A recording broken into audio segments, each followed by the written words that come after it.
It's Friday night. It is time for Silver and Black tonight here on the Mightier 1090 ESPN Radio in Southern California.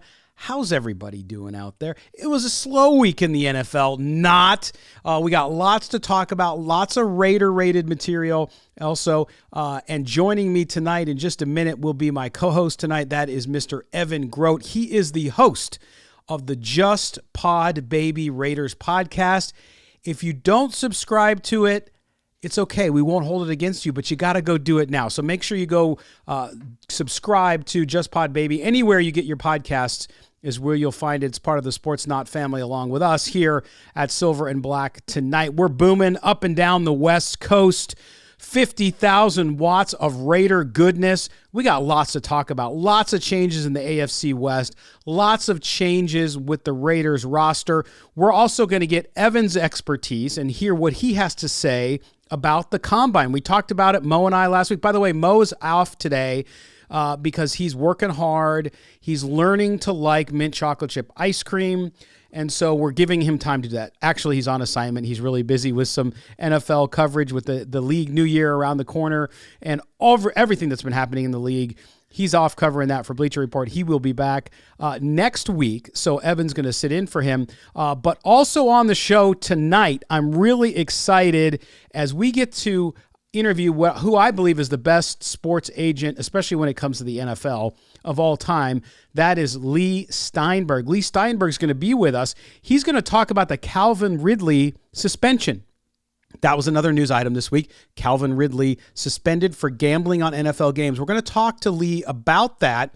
We're also going to talk to him about some guy who wears number 4 for the Las Vegas Raiders, Derek Carr, and the situation with his contract. Getting it from an agent of this caliber is remarkable. So we're going to do that. And then we're even going to ask him, there's, labor strife in Major League Baseball again, but the NFL, no stoppage since 87. So we're going to talk to him about why the NFL avoids it and what that means for professional sports. So we're going to do that. But joining me now, I bring in my co-host for the night. That is Mr. Evan Groat from the Just Pod Baby podcast. Evan, thanks for being with us here on Silver and Black tonight on the Mightier 1090 ESPN Radio. Yeah, no problem. Thanks for having me on. And listen, I don't want to get anyone overly excited out there. I'm no Mo Moton, but I'll try my best. I'll try my best to keep the seat warm for him here until he gets back with you on next week. Well, and you, unlike Mo, you like mint chocolate chip ice cream. I do. Okay. There's not many ice cream flavors out there I don't like, but yes, that's definitely in my top 5. Yeah, exactly. My gut says the same thing. My dad bod has definitely been contributed to from mint chocolate chip ice cream. But Evan, we kick off the show tonight. Yesterday, wow, a lot of things happened around the NFL.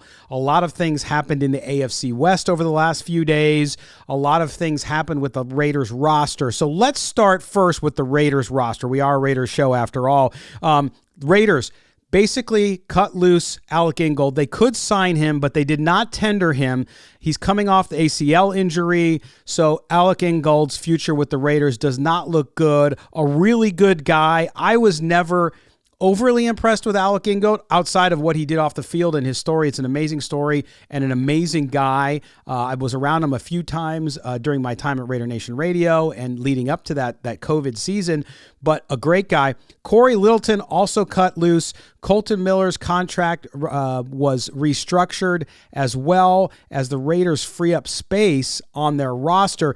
These moves, Evan, they were not as splashy as some of the other ones we're going to talk about in a minute, but the Raiders are clearly looking at their roster. Dave Ziegler, Josh McDaniels are looking and saying, hey, what do we need? What do we jettison? And how do we free up space to go get some free agents and free up some moves? What do you think of the moves this week that the Raiders made, and what do you think it signals for free agency? Yeah, what I think it signals is that they realize they have to improve this roster, and freeing up some cap space was a big part of doing that. This tells me that they may have their eye on a big fish out there in free agency, and I hope that big fish is a cornerback J.C. Jackson, who is a former member or will be a former member of the New England Patriots. I think he has to be their number one target right now in free agency. The cornerback position is a big need. They need to find a second cornerback to play alongside Trayvon Mullen, and they found a good one in the draft last year in Nate Hobbs. So I like the decisions that they made today. Cory Littleton was a bust of a free agent signing, so that moved, freed up, $11 million in cap space. So it looks like right now they have roughly $40 to $42 million going into free agency, so they can be aggressive here and look to sign some top end free agents. Yeah, no doubt. And Evan, when we look at what's going around the league, of course, we saw Bobby Wagner of the Seahawks released. Here's an 8-time All-Pro who has played in just an amazing situation. But with the Seahawks, and we're going to get to Russell Wilson in a second, they make that change. They get rid of Russell Wilson. They now jettison Bobby Wagner. They're in full rebuild mode. A lot of Raider Nation out there says, oh, Bobby Wagner. Now, all fan bases, when a player of that caliber gets cut, says their team should go sign them. You look at a Bobby Wagner, you look at how, even though he's been so productive and so good, the position of linebacker, and if you look at what they're going to do on defense under Graham, the new DC in Las Vegas, is that a possibility? Any other free agents? You're talking about freeing up money to go get guys. Is there anybody else out there that you see as a target on defense so far? There's going to be more names out there. But so far, do you see anybody that the Raiders legitimately should maybe target? Well, again, I think when you look at the needs that they have on defense, defensive tackle should be an area that they're looking to address.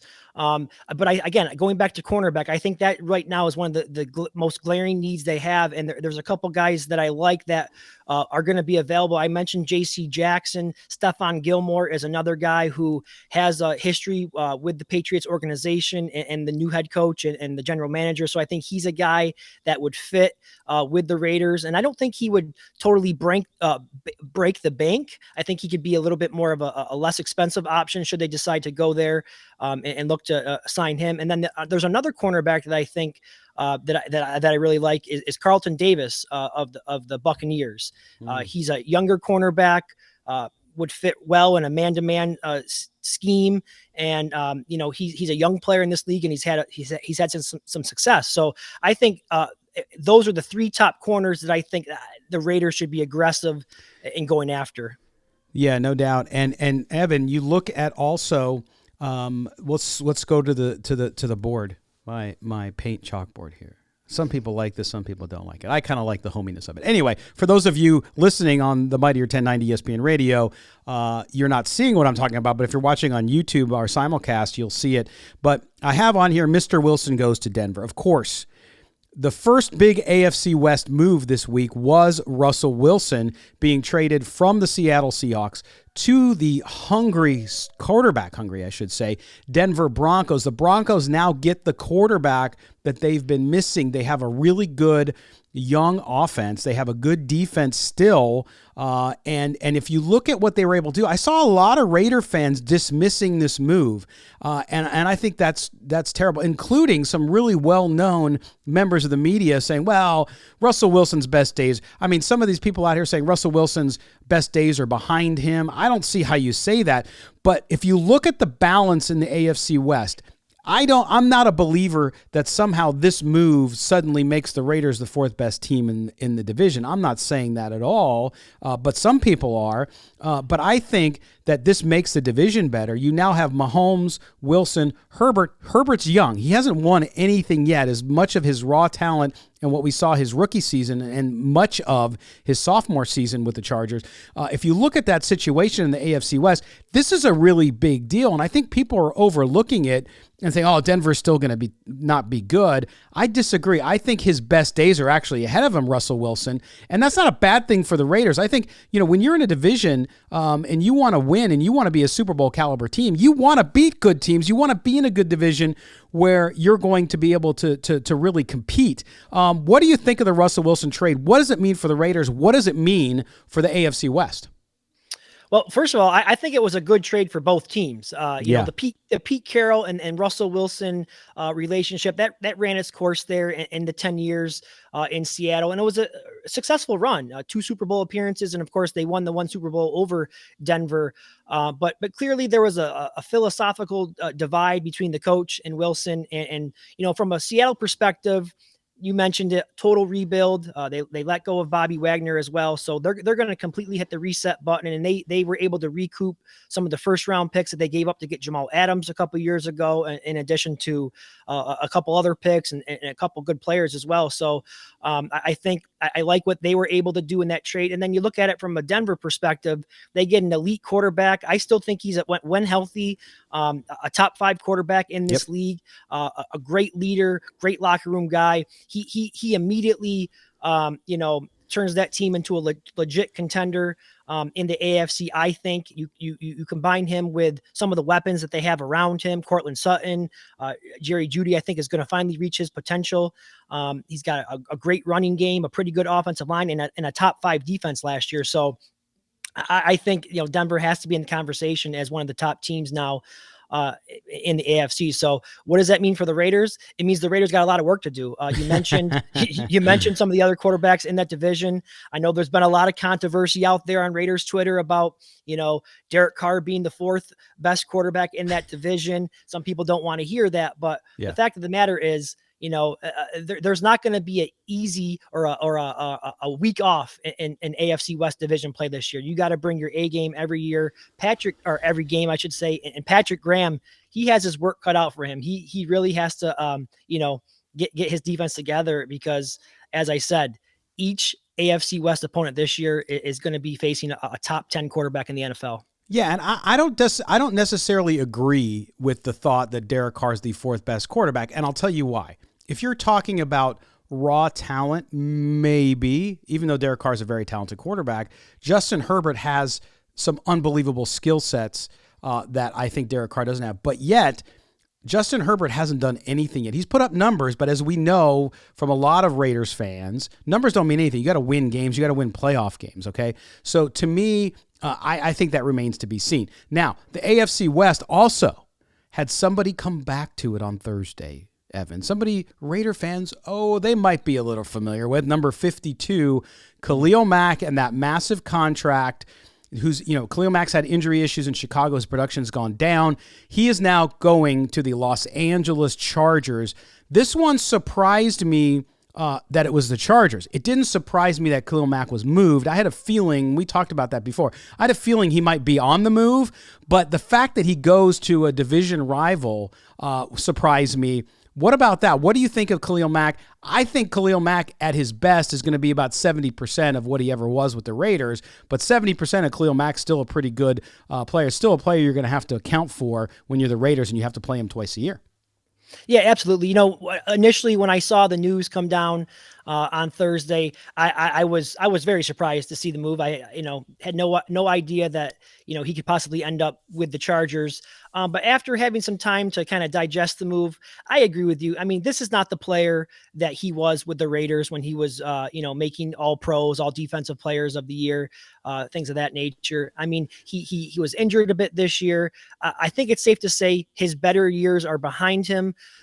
That being said, he's still a very effective player. You team him up with Joey Bosa on the other side, and I still think he can be effective. I still think that he can affect games. But yeah, I do agree with you. I don't think this is the player that we saw, in his years with the Raiders. And so, but he should definitely help that defense, and they need some help along that line. Yeah, there's no question, and clearly, I think there's FOMO happening. Evan, I think there's fear of missing out from Raider fans, and I don't blame them. I understand it. Listen, I'm not sitting here advocating that the Raiders make moves because everybody else does. I don't agree with that. I believe, you brought in Dave Ziegler, you brought in Josh McDaniels. These guys have rings, okay? They've been part of successful organizations, and I think Ziegler is going to do what he thinks is best for the team. So you don't go out and make moves because everybody else is, because Aaron Rodgers signed his big deal, because you now have Russell Wilson in Denver and you have Khalil Mack in L.A. with that horrible organization. That's why it surprised me, because the ownership of the Chargers and that organization overall have just been horrific in my view. As a former Charger fan who grew up watching the team too, I lived it.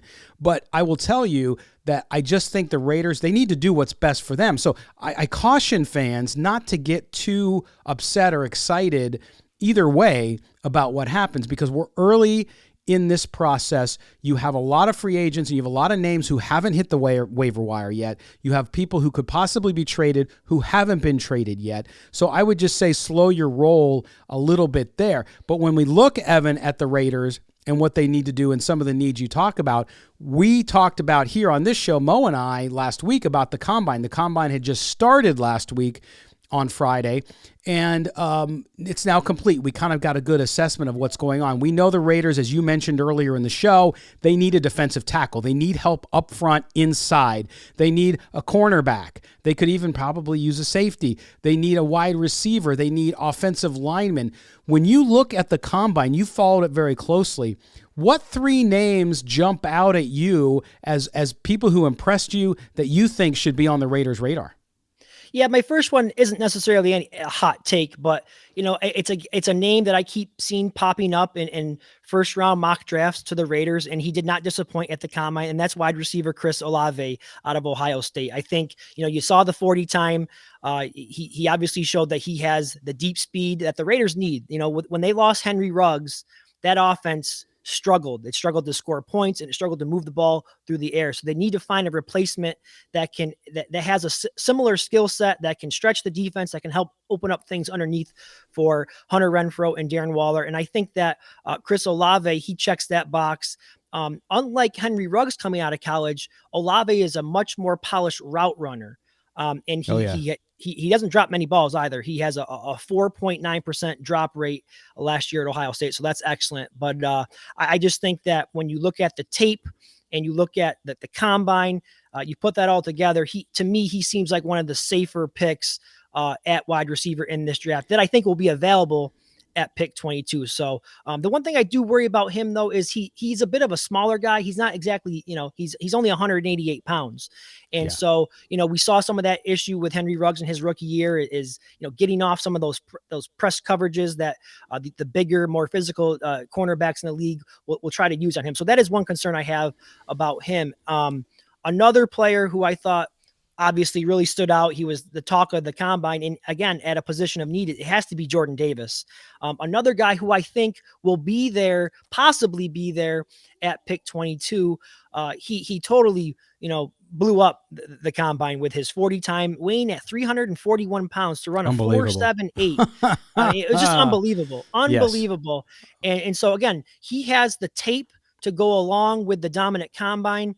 I do have some concerns with him as well, and that's the fact that he only played 25 snaps a game this past season at Georgia. His conditioning was a problem. I believe he lost 20 pounds prior to the Combine. So is that something that is he going to be able to keep that weight off at the next level? Is he going to be disciplined enough to do that? Because if so, I think he can be a factor as a pass rusher. Right now, he's more of he'll eat up blocks and be a help against the run. So I liked him. And then the other player that I thought, did a really nice job at the Combine was a tackle offensive lineman out of Central Michigan, Bernard Rahman. And, he comes from a little bit smaller school playing in the MAC conference, but he is a terrific athlete, converted from a tight end to an offensive lineman. He's only played the position for 2 years. Wow, so this would be more of a project, although they say the ceiling is extremely high with a player like him. And if you like big guys that can move really fast, like Jordan Davis, Bernard Rahman fits that bill. So those are three guys that stood out to me that I think should all be there in that range of 22. And I think they'd all be good fits for the Raiders. Yeah. And I'm an Olave guy. I mean, like I was with Ruggs, I don't often become fanboys of prospects, but I just think he fits for all the reasons you said. The route running, Evan, Mo and I talked about it last week too, by the way, because his hands are money. The kid doesn't drop balls. I mean, and so you're right about the size, but if the Raiders can address maybe the other wide receiver position with a bigger body wide receiver, then I think he fits the bill as well. We have about 45 seconds here before we head to our first break here on Silver and Black tonight on the Mightier 1090 ESPN Radio also simulcast on YouTube. Make sure you subscribe to Just Pod Baby. Also, you can subscribe to this show. If you missed the show for any reason or you can't catch it live, you can also subscribe on wherever you get your podcast to Silver and Black tonight as well. Evan's going to join us back here towards the end of the show. We're going to cut to a break. When we come back from the break, I'm really excited. We're going to be joined by the super agent himself, the legend. He's represented more Hall of Fame players than any other agent. That is Lee Steinberg. So make sure you stay tuned and stay with us after the break as we come back here on Silver and Black tonight, Southern California's only All Raiders talk show. Evan Groat, Scott Gulbransen with you tonight. Don't go anywhere. We'll be back right after this break. Everyone knows when it comes to NFL football, Raider Nation is the #1 pro football team in SoCal. Disagree? Tough. Talk Raiders every Friday at 6 p.m. on Silver and Black tonight, only on the Mightier 1090 AM. All right, welcome back. Silver and Black tonight here on the Mightier 1090 ESPN Radio in Southern California. Thanks for being back with us and joining us now. I'm really excited about this one as we bring in, to me, the greatest sports agent of all time. You want to call him a super agent, whatever you want to call him. He's represented a record 12 Hall of Famers, including Raiders great Howie Long, 64 first-round picks, names like Steve Young, Troy Aikman, Bruce Smith, John Lynch. Current players include Patrick Mahomes, Jerry Jeudy, and, of course, P.J. Johnson, who's on the Raiders on the reserve roster for the Raiders. And we're going to talk to him tonight about a couple things. But, Lee, thanks for joining us. We appreciate you being with us tonight. It's my pleasure. All right, well, let's jump in. The reason I reached out to you, too, was about this Calvin Ridley suspension. Of course, Calvin Ridley suspended for a minimum, they're saying, the language there, of the 2022 season for gambling on the NFL. He says $1,500 worth, a couple parlays. And here's my question for you. As someone who represents all these great athletes, all these great NFL players, when they come into the league, what's the first thing you tell them when it comes to gambling? And what's the first thing they learn when they report to their team once you have them under contract about gambling? And is there an excuse for this, really? There's a clause right in the contract that refers to staying away from gamblers. And the existential threat to professional sports, not just football, would be that if a player was gambling and ran up big gambling debts and became indebted to a bookie, perhaps that player might shade his performance in a game. And of course, that's a threat because our presumption when we're watching any NFL game is that we're watching a game played with both sides trying as hard as they can, with the only variable being athletic performance, with the same rules, level playing field. If you ever thought that players were shading or coaches were shading or someone was not giving full effort, then it would enter the realm of wrestling, right? You know, it would be phony and they would lose it. So we know that bad player behavior doesn't sink professional sports. We've had plenty of it, and the NFL is by 2 times the most popular sport in the country, also the most popular TV show. But this is a major fear. And always has been in professional sports. It's something could invalidate the way in which we treat it as real. Well, when you look, Lee, at what's happened and the suspension so far that Ridley has been given, which is all of the 2022 season, and then fans have trouble with that because gambling now is becoming so much more prevalent in society as all of these states, since the Supreme Court decision, are allowing it. The NFL, let's face it, in bed with gambling as far as their Caesars deal and other deals that they have going, William Hill, you name it. So a fan looks at it, and I agree with you, the integrity of the sport is key here. But when you look at it and somebody says, well, one of the NFL players, not one of your represented players, but one of the NFL players could be in a domestic violence situation where they assault a woman and they get 3 or 4 or 5 games sometimes, but then Calvin Ridley gambles $1,500. I know that's a little bit of an unfair moral connection there, but what do you say to fans when they look at gambling as less harmless than like an issue like domestic violence? So gambling is something that virtually everybody does at one time or another in their lives. And you're so right, it's hypocritical. Once the league started having teams by part of fantasy sports betting ops, and once teams had Indian casinos advertising inside their stadium, there's a way at which sports has been a little bit pregnant. But the issue here is not the relationship of professional sports to gambling. It's the relationship of an individual player or a coach betting on the game. Do they have inside information? Of course they do. Do they have an advantage? Of course they do. I think we're going to see pari-mutuel betting in stadia very quickly, so that you'll be able to go to a Raider game, step up to the booth, and bet on which team wins the coin toss and who's the first team to score and all the various and sundry bets they have. So I think this is quickly on the way, but still there needs to be a separation between players and that. And you might, if you go back into the distant past, Paul Hornung, who was a big star for the Green Bay Packers, was suspended for a year. Alex Karras was suspended for a year. So this is not unprecedented. This has happened before. And I think they just want to be vigilant in keeping this line between doubting whether or not someone is in cahoots with a gambler and the rest of it. So you're right, there's hypocrisy here because the league has embraced gambling in a way it never did before. And look, the fact we have the Raiders in Las Vegas, people swore for years there'd be no professional sports in Las Vegas because of the casino. Well, they have a red-hot Raider team and they have a red-hot hockey team that's really transfixed the city.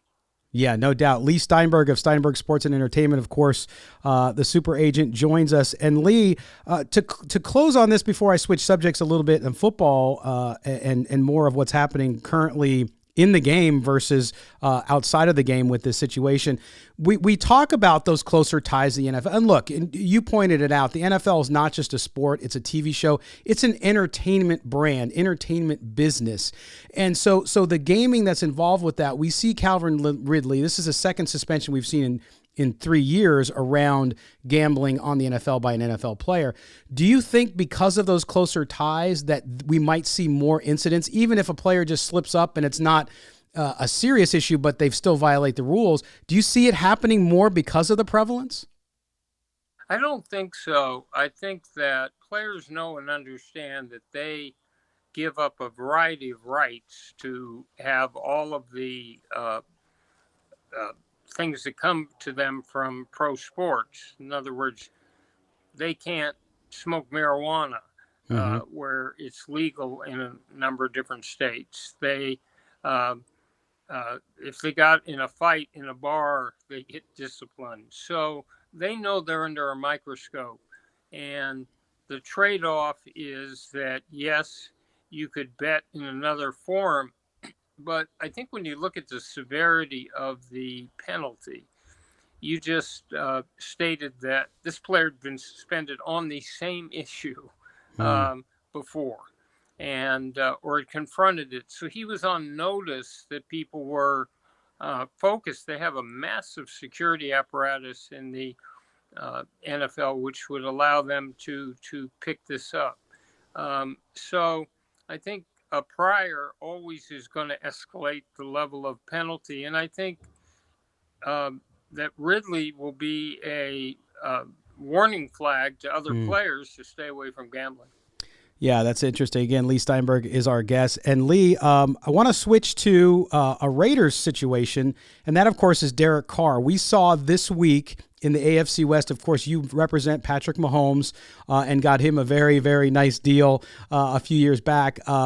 But you look at what's happened in the AFC West, Russell Wilson now in Denver, and of course we heard late in the week Khalil Mack being traded to the Chargers. The AFC West as a division is getting really, really good. But Derek Carr is in the last year of his contract. the number 35 to 40 million per season for him to perhaps get an extension from the Raiders is what's been thrown out there. If you look what's happened with Aaron Rodgers, with Russell Wilson this week, and some of the other activity we've seen around quarterbacks, and the fact that the draft isn't great with quarterbacks this year, what do you think of the Derek Carr situation? If you're his agent, and I don't mean you to question a colleague, but he's always been someone that they said will take a discount. And I always blister at that, because as an agent, you're supposed to get the best deal you can for your client, and your client's supposed to look to you for that. What does Derek Carr do in this situation? And do you think he commands the upper end of that figure between $35 and $40 million? So here's the question. If not him, who? Exactly. Because it's become critical to have a franchise quarterback to make any headway in the playoffs or to get to the Super Bowl. Football has become a quarterback-centric game where that one player has more influence over different aspects of the game than anybody else. So it's become a quarterback value game. So the first thing to say is that if a team doesn't have a franchise quarterback, and let's call that someone you can win because of rather than with, someone you can build around for 10 to 12 years, and importantly, someone who in times of crisis, throwing a couple interceptions, the crowd is booing, the center's looking at the quarterback like he's on hallucinogens, and the game's getting out of hand. Can he compartmentalize, adopt a quiet mind, and elevate his level of play to take a team to and through the playoffs to the Super Bowl? If you have one, teams don't give them up. The Russell Wilson situation was an aberration. Normally, if they hadn't had some dissonance, he would have stayed there for his entire career. So if you're the Raiders, you have to figure out, does Derek Carr fit that definition? And, you know, he played well this last season. And if you think he fits the definition, then every new contract is going to build on the contracts of the other people. So Rodgers builds on Mahomes, and then Derek Carr will build on that. So is he Aaron Rodgers? Well, arguably Aaron Rodgers is the best quarterback in the game. I'd argue Patrick Mahomes, but is Derek Carr that? Well, maybe not in terms of achievements, but he is their quarterback, and he did play well. And, you know, for better or for worse, Derek Carr is the answer. Suppose they don't extend him, he plays out the contract. First of all, you have unrest and unhappiness potentially at that position, which is nothing a team ever wants to do. This is why you don't see these quarterback contracts play out publicly with holdouts and bitter things. You don't mess with that position. But second of all, how do you replace him? You go into the draft. Well, we know that it's at the very top of the draft. You can draft a franchise type quarterback, but then does he pan out? And we've seen history's replete with examples where high draft picks at the quarterback position don't excel. So the point is, it could be years until you find another Derek Carr. And that all argues with keeping him and paying him handsomely. Well, Lee, let me ask you, as an agent, if you have a quarterback of that stature entering that final year, which is not a guaranteed year, right? Would you advise him to play it out if the team didn't come to a deal before you hit training camp because of that position? Or do you think that teams today in the NFL, unless they have a screw loose, are smarter than that, and they know what you just said, which is if you have an unhappy quarterback or if you have an unsettled situation, it's not good for the overall team? Well, remembering that I'm not giving advice, Derek Carr's got a fine agent. I don't want to give him advice or second guess what they're doing. But look, this is not checkers. It's not croquet. And so that player entering that year knows that in an instant, his football career could be over or greatly hampered. So what he wants is a new signing bonus, an extension, and a number of years of guarantee. And where that comes in to benefit the team is because when a player's salary gets too large, all of it counts against the cap. Right. Whereas the bonus that you'd be paid is spread out in cap charge over the number of years. So you can extend a player, replace a big salary by giving him a bonus in new years, and drop the cap hit dramatically enough that it has an impact. So there's advantages to both sides. One last question, Leah. We appreciate you spending so much time with us tonight. But you look at the situation with Major League Baseball and a labor stoppage, in essence, a lockout. The NFL has avoided that, right? The players have made new collective bargaining agreements over the last several terms and have been able to avoid that. What is it about the NFL ownership and player group that makes labor strife just less likely to happen than it did in the past? So I don't think you would call football players the advance guard of the Bolshevik Workers' Party storming the ground, right? They have short careers. They know they can be knocked out at any time. If they were to have a strike and sit out 4 games, that's 25% of their income, as opposed to baseball, where it's 160. It would be 162. So a very tiny percentage.